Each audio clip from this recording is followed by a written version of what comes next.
নমস্কার, আমার চ্যানেলে সবাইকে স্বাগত জানিয়ে আজকের একটি সুন্দর নতুন ভিডিও নিয়ে এসেছি। তো আজকের রেসিপিটি আমি বানিয়ে নেব চিংড়ি মাছের মালাইকারি।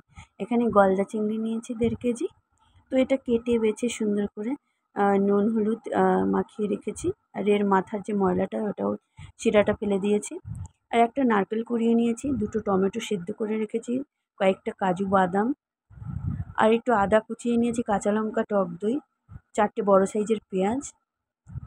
তো এইগুলো আমি সব গুছিয়ে বেটে নেব। পেঁয়াজটা আলাদা করে বেটে নেব, নারকেলের দুধ বের করে নেব বেটে। তো কাজু, কাঁচা লঙ্কা, আদা, টমেটো দিয়ে একসঙ্গে সুন্দর করে বেটে নেব। তো এইভাবে সব কিছু আলাদা আলাদা করে আমি বেটে রেডি করে নেব। তো এখানে আমার মিক্সিং জারে একটু আদা বাটা ছিল, তো আরও একটু আদা অ্যাড করে দিয়েছি, কাজু বাদাম দিয়ে দিয়েছি, আর দিয়ে দিয়েছি কাঁচা লঙ্কা। তো যে যার ঝাল অনুযায়ী লঙ্কাটা ব্যবহার করবেন। তো এইটা আমি একটা আলাদা করে পেস্ট বানিয়ে নেব। আর টমেটোটাও আমি আলাদা করে পিউরি বানিয়ে নেব। নারকেলটাও আমি আলাদা করে পিষে এটা ছেঁকে দুধ বার করে নেব। তো এই টক দইটা ফেটিয়ে রেখেছি। এই যে কাজু বাদাম, কাঁচা লঙ্কা আর আদা বাটা, টমেটো পিউরি। এবার চিংড়ি মাছটা কড়াতে সর্ষের তেল দিয়ে ভালো করে ভেজে নেব। তো এখানে আমি সাদা তেল ইউজ করেছি সর্ষের তেল মিশিয়ে। তো আপনারা চাইলে এটা ঘিয়েও ভাজা যেতে পারে। তো এটা পিওর একদম বেঙ্গলি চিংড়ি মাছের মালাইকারি। আজকের এটা আপনাদের সাথে শেয়ার করলাম। তো চিংড়ি মাছগুলো সুন্দর করে ভেজে নামিয়ে নিয়েছি। তো চিংড়ি মাছ অ্যাকচুয়ালি খুব বেশি ভাজতে নেই, তাহলে শক্ত হয়ে যায় খেতে, খেতে অতটা স্বাদ পাওয়া যায় না। তো হালকা করে ভেজে নামিয়ে নিতে হয়। তো হালকা করেই আমি ভেজে নিয়েছি সব চিংড়ি মাছ। দেখুন, এবারে ওই চিংড়ি মাছ ভাজা কড়াতেই আমি ঘি দিয়ে দিচ্ছি। তো ঘিটা অ্যাকচুয়ালি আমার ফ্রিজে ছিল বলে জমেছিল, তাই আমি এভাবে কেটে খানিকটা ঘি আমি দিয়ে দিয়েছি। এটি আমার বাড়িতে করা গাওয়া ঘি।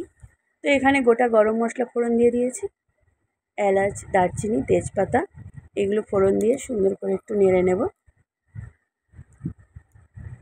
তো একটু ভাজা হয়ে গেলে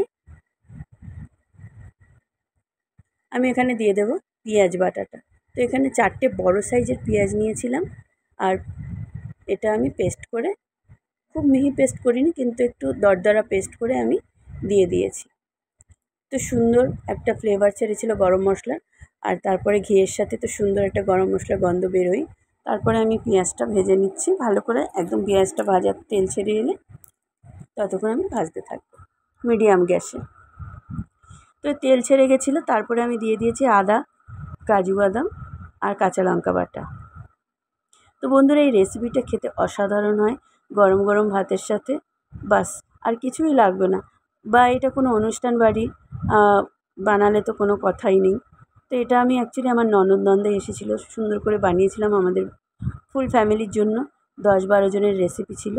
তো এবার দিয়ে দিলাম, কষানো হয়ে গেছে, দিয়ে দিয়েছি নুন, কাশ্মীরি লঙ্কার গুঁড়ো, আর দিয়েছি হলুদ গুঁড়ো।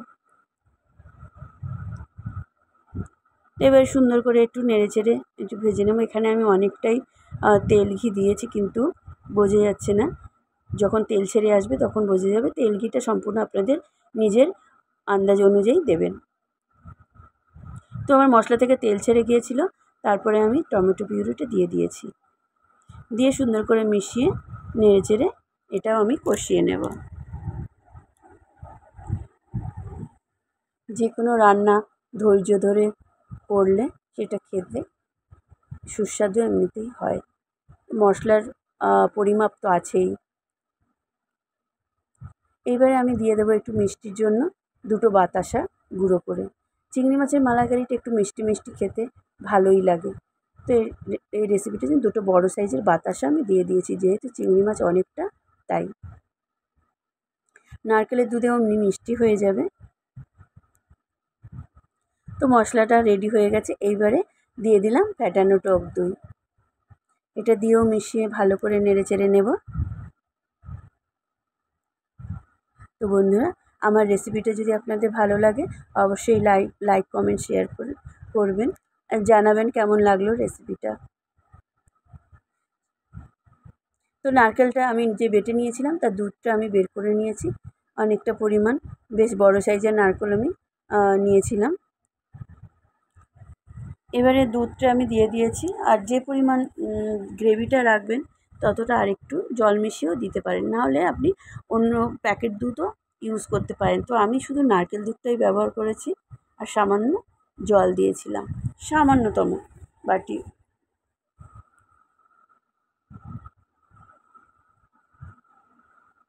ওই দুধের বাটিতে করে এখানে আমি নিয়ে নিয়েছি একটু গরম মশলার গুঁড়ো।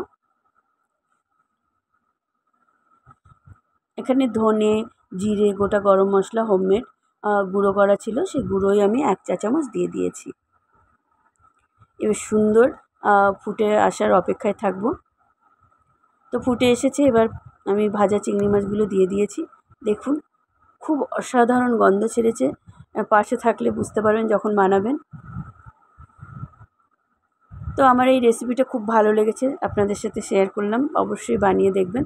তো আমার মালাইকারি, চিংড়ি মাছের মালাইকারি রেডি হয়ে গেছিলো। তো আমি এখানে দিয়ে দিয়েছি চেরা কাঁচা লঙ্কা 2টো, আর দিয়েছি 1 বড় চামচ ঘি।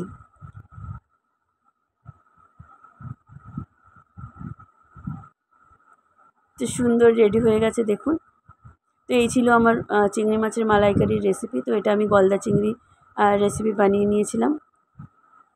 তো ভালো থাকবেন, সুস্থ থাকবেন, আবার এই রকম রেসিপি নিয়ে ফিরে আসবো। ভালো লাগলে জানাবেন।